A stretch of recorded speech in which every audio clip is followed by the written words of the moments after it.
Most people know something in their life needs to change. The problem is they don't know where to start. And when everything feels overwhelming, people often make no adjustments at all. But if you want to change the direction of your life, there are 4 areas you cannot ignore, because these 4 areas influence almost everything else. The first area is your mindset. Your life will never consistently outperform your thinking. If you constantly think negatively, fearfully, emotionally, or with a victim mentality, eventually your decisions follow your thinking.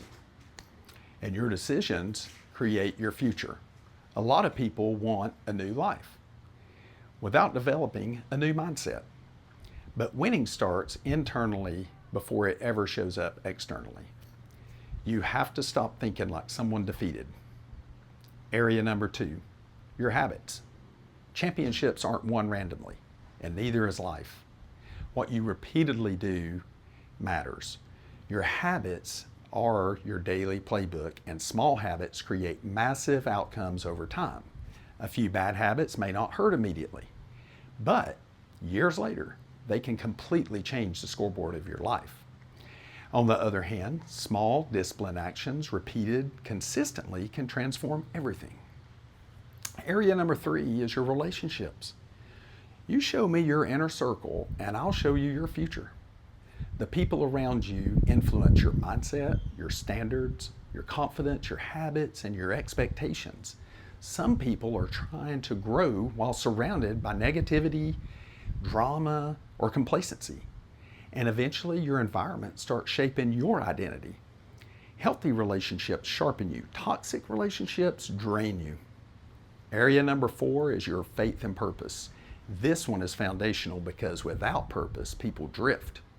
They chase money without fulfillment, success without peace, achievement without meaning, and eventually they realize they've climbed the ladder only to discover it was leaning against the wrong wall. You were created for more than existing. You were created with purpose. And when purpose becomes clear, direction changes. So mindset, habits, relationships, faith, and purpose, those 4 areas shape the direction of your life more than almost anything else. And here's the truth. Most people already know they need to adjust. They've just delayed making the decision. Those of you that know me, you know that I'm pretty much an open book. When I teach at church, people often joke about my confession time, and because I'm not afraid to share my mistakes and the lessons I've learned. I don't pretend to be perfect or even close. In fact, I've made so many mistakes over the years, I can't keep them in a single list. I have to organize them in categories of mistakes. And honestly, this video is a perfect example. So, I've been talking about starting this project for years. But after raising a family, teaching and coaching for 23 years, and building a successful real estate company, I became comfortable, maybe even complacent. And several years ago, I shared with my best friend Kenneth Story an idea I had for a book called Halftime Adjustments. I told him what the book was going to be about and how I believed it could help people. And then I proceeded to not write it. So being the great friend that Kenneth is, he never let it go. He kept encouraging me, challenging me, and pushing me to move forward. And eventually, I started writing. As the book neared completion, I shared another idea with Kenneth, creating a YouTube channel where I could go deeper into the concepts and lessons from the book, because there's no way to put everything in one book. Once again, Kenneth started pushing me to take action. Finally, one day I told him, Kenneth, I know I want to do this, but I'm just not ready to commit. And that's how I felt. I didn't want to commit to anything because I was comfortable. And looking back, I realized that statement revealed a bigger issue. I had become comfortable, and some people might even say I'd become selfish. Now, when I say selfish, I don't mean it in like a harsh or negative way. What I mean is that all of my needs were being met. I have an amazing wife who supports me.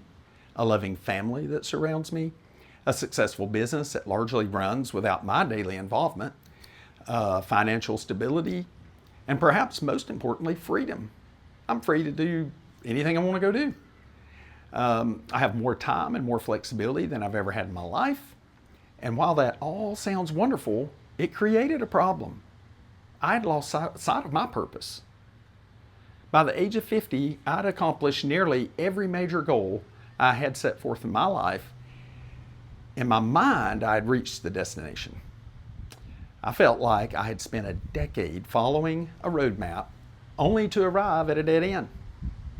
And honestly, for about a year, I struggled with that reality. I felt discouraged, at times even depressed. I wasn't sure what the next chapter of my life was supposed to look like. I knew one thing for certain. Simply existing wasn't enough. Drifting through life without purpose was not going to bring fulfillment. I needed something that challenged me, excited me, gave me a reason to get out of bed every morning with passion and expectation. And that is when I realized something. God had blessed me beyond measure, not so I could be comfortable in this life, but so I could become a blessing to others. My heart's desire is to help people improve their lives, strengthen their families, deepen their faith, discover their purpose. If the lessons I've learned through my successes and failures can help someone else avoid unnecessary pain or move closer to their potential, then sharing them is worth it. So if I share my failures, it's worth it. That's why I'm finally moving forward with this Halftime Adjustments. And honestly, I couldn't be more excited. Not because of book sales or subscribers or views, but because of the possibility that someone's life might be changed for the better. The truth is, every one of us was created in the image of our Heavenly Father. That means I'm no better than anyone else, and I'm no worse than anyone else. We are all in the same journey. We all have strengths, we all have weaknesses, and every one of us is completely dependent on God's grace. So if you're watching today, maybe you're facing your own halftime moment. Maybe you feel stuck. Maybe you've accomplished your goals and are, like I was, wondering what's next. Or maybe you've experienced setbacks and are trying to figure out how to move forward. Wherever you are, I want you to know this, and listen close. Your future changes the moment your adjustments begin. You have to do something. It don't just happen. Not next year, not someday, but now. Because every great comeback, it starts with one decision. I refuse to stay where I am. If you're ready to win the second half, subscribe to Halftime Adjustments, and I'll see you in the next episode.